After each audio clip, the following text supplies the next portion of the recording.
Common विषय काय येते नाही कुठं जायचं का पुढं शासनाकडे दाखवायची सरळ ठीक ही वेगात काढून ती मला कल्पना आहे आणि हे कोविडच्या मुलांचं साहेब तुम्ही बोलला हे बहुतेक तुम्ही पाठवलेलं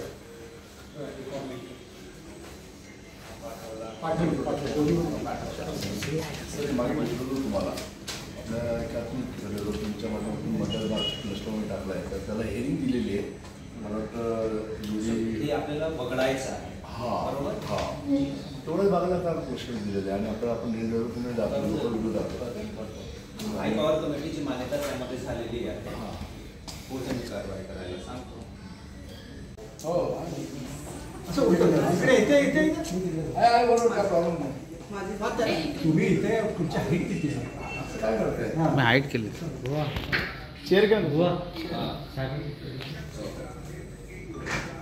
अरे तुम्ही पण ना तुम्ही जबाबदारीवर नाम पोहू शकत नाही त्यांना म्हटलं ते म्हणतात असं वाटेल मी सुद्धा निवेदन हे 2-3 काम होती मी एकदा बाईट देऊन देतो. सर्वांनी कामं केली की काय काय निर्णय इथे त्याचा अभ्यास चालू आहे सर्व ठिकाणी आणि तो महाराष्ट्राचाच निर्णय हा होईल. शिंदेसाहेब त्याच्यामध्ये नेतृत्व घेतात उपमुख्यमंत्री साहेब आपले तर त्याच्यामुळे आपली पण ॲक्टिव्हिटी पाहिजे की यादी वगैरे संपूर्ण त्यातून माहिती साहेबांकडे सोबत जमा करावी आणि वगैरे असं नको मग कामाला सुरुवात झाल्यानंतर मग माझं नाव तुमच्या पण कोणाला बोलवली सोमवारी आणि शिंदे साहेबांची चर्चा ऑलरेडी 15 ऑगस्टच्या दिवशी तुम्ही आले तर सकाळी चर्चा आयुक्तांबरोबर झाली आणि तुम्हा लोकांना 3 मुद्दे ठेवलेत. आपण एकतर त्यांना कायमस्वरूपी सेवेत वर्ग करून घ्यावे त्याच्यानंतर तुमचं काही वय झालं असेल तर त्याच्यामध्ये ते रिलॅक्सेशन मिळावं त्याच्यानंतर अनुभव तुमचा आहे तो अनुभव कोविड काळामध्ये जे महत्त्वाचं ज्यावेळी कोण काम करायला तयार नव्हते तेव्हा तुम्ही लोकांनी खरं काम केलेलं आहे म्हणजे असं की त्यावेळी फार कोण काम करायला तयार नव्हतं अशावेळी तुम्ही संघर्ष करून त्या ठिकाणी काम केलं तर अशा मुलांना देखील तशा प्रकारची आपण सूचना केलेलं शिंदेसाहेब ह्या संदर्भात बैठक पुढच्या गणपतीच्या अगोदर त्यांच्या आयुक्तांची आपल्या ह्याच्यातून एक 5 जण आपण निवडून 2 महिला घ्या 3 पुरुष आहे सध्या प्रोसिजर. कोविडमध्ये जे मोठ्या प्रमाणावर कंत्राटी कर्मचारी नियुक्त करण्यात आलेले होते आता त्यापैकी बरेचसे लोक कोविडची कालावधी संपल्यानंतर सुद्धा ठाणे महानगरपालिकेच्या स्थापनेवर कंत्राटी कर्मचारी म्हणून कार्यरत आहेत. यांची बरेचशी मागणी आहेत. 15 ऑगस्टला शासकीय कार्यक्रमानंतर यापैकी 200-250 लोक माननीय उपमुख्यमंत्री महोदय यांना भेटले होते आणि तेव्हाच ऑनरेबल DCM सरांनी मला निर्देश दिला होता की यांना लगेच वेळ देऊन यांचे गाऱ्हाणे ऐकून घ्या समजून घ्या आणि कायदेशीर पद्धतीने त्याचा काय मार्ग काढता येईल तो मार्गसुद्धा आपण काढा.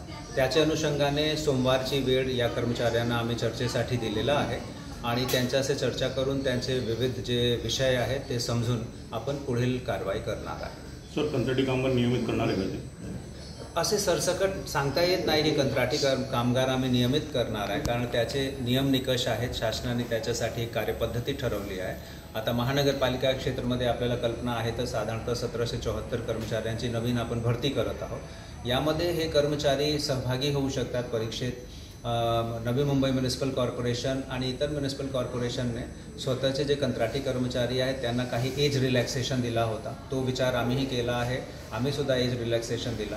सो विहित प्रक्रिया पूर्ण करून त्यापैकी ज्यांची निवड होईल ते निश्चितरित्या नियमित होऊ शकतात.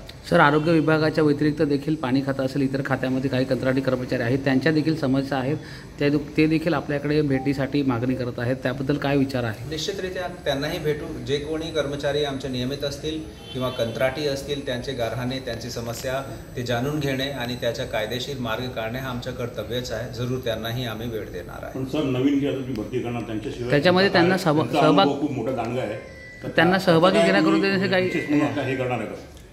बघा यामध्ये जे सेवा प्रवेश नियमावली आहे ती लोकलाइज नसते. अर्थात आयुक्तांना किंवा महानगरपालिकेला सेवा प्रवेश नियमावलीमध्ये बदल करण्याचा अधिकार नसतो.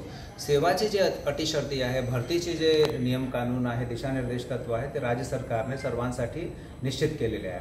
जसं मी आधी नमूद केलं की यामध्ये काही एज रिलॅक्सेशन सारखा जसे की हे अनुभवी लोक आहेत त्यांच्या अनुभवाचा लाभ कॉर्पोरेशनलाही मिळाला पाहिजे तो आपण जरूर करू. याच्या व्यतिरिक्त कायदेशीर प्रक्रिया जे भरतीची आहे ती त्यांना पूर्ण करावी लागेल. ओके. आपल्या महाराष्ट्राचे उपमुख्यमंत्री आणि आमच्या शिवसेनेचे नेते एकनाथराव शिंदेसाहेब यांच्या आदेशानुसार आपण सेवा, समस्या आणि समाधान या आनंदाश्रमातून लोकांची संवाद साधण्याचा जो प्रयत्न तो गेले अनेक महिने आपण करत आहोत. इतरांनी अनेक दरबार घेतो वगैरे वगैरे सांगून इथं मीडिया पुढे आल्यानंतर ते सगळं बंद झालेलं आहे. परंतु आम्ही शिवसैनिक या ठिकाणी नागरिकांच्या सेवा आणि समस्या जाणून ते समाधान करण्यापर्यंत काम करतो आहोत. कोविडचा आता महत्त्वाचा विषय, अनेक विषय वैद्य साहेबांनी सांगितले, परंतु कोविडच्या ह्याच्यामध्ये आपण पाहिलं असेल की महाराष्ट्रातला एकच नेता असा होता जो घरी न बसता कोविडच्या रोगाला न घाबरता त्या ठिकाणी नागरिकांच्या मदतीला धावत होता. ज्यावेळेला सक्का भाऊ देखील हात लावत होता, अशा परिस्थितीमध्ये एकनाथ शिंदेसाहेब त्या ठिकाणी सर्व ठिकाणी मेहनत करत होते, काम करत होते. त्या माध्यमातून त्यांना 2दा कोविड झाला आणि त्याच्यातनं ते बचावून पुन्हा कामाला लागले. अशा प्रकारचं एक व्यक्तिमत्व आणि आमचे नेते त्या ठिकाणी काम करत असताना अनेकांना आव्हान केलं की तुम्ही देखील या सेवेमध्ये या. परंतु बऱ्याच हजार लोकांना जेव्हा आम्ही बोलवलं तेव्हा 300-400 ही सर्व आमची मंडळी त्या ठिकाणी ताकदीने काम करायला, न घाबरता काम करायला आली. आज त्यांना विसरून चालणार नाही. ज्या लोकांनी अनेकांचे जीव वाचवले, ठाण्यामध्ये विशेषतः ठाण्याबद्दल बोलले की जीव वाचवले, जीवाची पर्वा नाही केली. आणि अशा लोकांचं महत्त्व एकनाथराव शिंदेसाहेबांना आहे. त्यांनी ते फार मनावर घेतलेले की माझ्या त्या कामगारांवर अजिबात अन्याय होणार नाही आणि त्याच्यासाठी आम्ही तसे आदेश दिलेले आहेत. आम्ही ही सर्व मंडळी आनंद आश्रमातून हे काम करतोय की प्रत्येक कामगाराला न्याय मिळाला पाहिजे. आणि मला आज आयुक्तांना भेटल्यानंतर आयुक्त देखील सकारात्मक दृष्टिकोनातून त्याच्याकडे बघतात आहेत. त्यांनी हा विषय फक्त ठाण्यापुरता मर्यादित नसून एकनाथ शिंदेसाहेब संपूर्ण महाराष्ट्रामध्ये ज्या ज्या लोकांनी कोविडसाठी काम केले त्यांना न्याय मिळाला यासाठी झगडत आहे. लवकरच याचा निर्णय होईल आणि तो चांगलाच होईल. जोपर्यंत होत नाही तोपर्यंत आम्ही त्यांचा पाठपुरावा करू, एवढं त्या ठिकाणी जगतो. बाकी अनेक विषय आहेत आणि अनुषंगाने एक जे काही विषय येतात ते आम्ही तळागाळातल्या शेवटच्या घटकापर्यंत जाऊन पोहोचवण्याचा प्रयत्न करतोय. आपण आपलं समर्थन या ठिकाणी त्याच्याबद्दल धन्यवाद.